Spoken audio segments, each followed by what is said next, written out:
പെരുന്നാളിലെ leave കിട്ടിയതിൻ്റെ സന്തോഷത്തിൽ നമ്മൾ 2 കണ്ണൂർക്കാരും നാട്ടിലേക്ക് പോവുകയാണേ. ഉച്ചയാകുമ്പോഴേക്ക് നാട് പിടിക്കണമെന്ന് ആഗ്രഹമുള്ളതുകൊണ്ട് നമ്മൾ രാവിലെ തന്നെ ഇവിടെ നിന്ന് ഇറങ്ങിയിട്ടുണ്ടായിരുന്നേ. പെരുന്നാളായതുകൊണ്ട് ബസ് കുറവുണ്ടാകുമെന്ന് എല്ലാവരും പറഞ്ഞിട്ടുണ്ടായിരുന്നു. അതുകൊണ്ട് നമ്മൾ കുറച്ച് സമയം ബസ്സിന് വെയിറ്റ് ചെയ്തു. പിന്നെ ബസ് വന്നു. ബസ്സിലിരുന്നിട്ട് ഞാനെല്ലാം പാക്ക് ചെയ്യില്ലെന്ന് ഇങ്ങനെ ആലോചിക്കായിരുന്നേ. ബസ്സിൽ കയറി ഇരുന്ന ഉടനെ തന്നെ പാട്ട് കേൾക്കണമെന്നുള്ള ആഗ്രഹം ഉണ്ടായിരുന്നു. പക്ഷേ ഭയങ്കരമായിട്ട് തലവേദന ഉള്ളതുകൊണ്ട് ഞാൻ പുറത്തോട്ട് നോക്കി നിൽക്കുക ചെയ്തത്. അങ്ങനെ നമ്മൾ കോഴിക്കോട് ബസ് സ്റ്റാൻഡിലെത്തി. രാവിലെ ഹോസ്റ്റലിൽ നിന്ന് ഇറങ്ങിയത് കൊണ്ട് തന്നെ ബ്രേക്ക്ഫാസ്റ്റ് ഒന്നും കഴിച്ചിട്ടുണ്ടായില്ല. അപ്പോൾ നമ്മളൊന്നും കഴിക്കാൻ വേണ്ടി സ്നാക്സ് വാങ്ങിയിട്ടുണ്ടായിരുന്നു. നമ്മൾ സ്റ്റാൻഡിലെത്തിയപ്പോൾ തന്നെ ഒരു കണ്ണൂർ ബസ് ഉണ്ടായിരുന്നു. പക്ഷേ അതിന് ഫുള്ള് തിരക്കായിരുന്നു, സീറ്റ് ഉണ്ടായിരുന്നില്ല. അപ്പോൾ അടുത്ത കണ്ണൂർ ബസ് വരുന്നതിന് നമ്മൾ വെയിറ്റ് ചെയ്തു. അങ്ങനെ നമുക്ക് സീറ്റ് കിട്ടിയാൽ നമ്മൾ രണ്ടുപേരും ലക്ഷ്യം പിന്നെ പാട്ട് കേൾക്കലാണ്. അതിൻ്റെ ഇടയ്ക്ക് ഇവിടെ ഇതൊക്കെ എടുത്ത് തിന്നുണ്ടായിരുന്നു കേട്ടോ. പക്ഷേ എനിക്കിതൊന്നും വേണ്ടായിരുന്നു.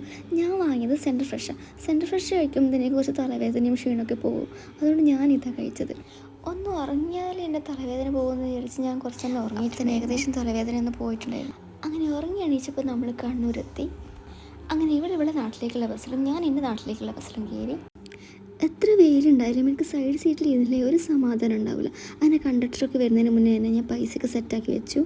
കുറേ നാളത്തിന് ശേഷം കണ്ണൂരൊക്കെ കാണുന്നതുകൊണ്ട് ഞാൻ ഇങ്ങനെ ഓരോ സ്ഥലം നോക്കിയിരിക്കുകയായിരുന്നേ. എൻ്റെ ഹോം ടൗണ് നാട്ടിലേക്ക് എത്താൻ വേണ്ടിയിട്ട് ഓട്ടോ പിടിച്ച് പോകണം. അതുകൊണ്ട് ഓട്ടോ പിടിച്ചാണ് പോയത്. വീട്ടിൻ്റെ അടുത്തുള്ളവരൊന്നും ഞാൻ വരുന്നതായിരുന്നു. സ്നേഹപ്രകടനത്തിൻ്റെ സമയത്ത് എനിക്ക് 2 അടിയും കൂടി കിട്ടി ഗൈസ്.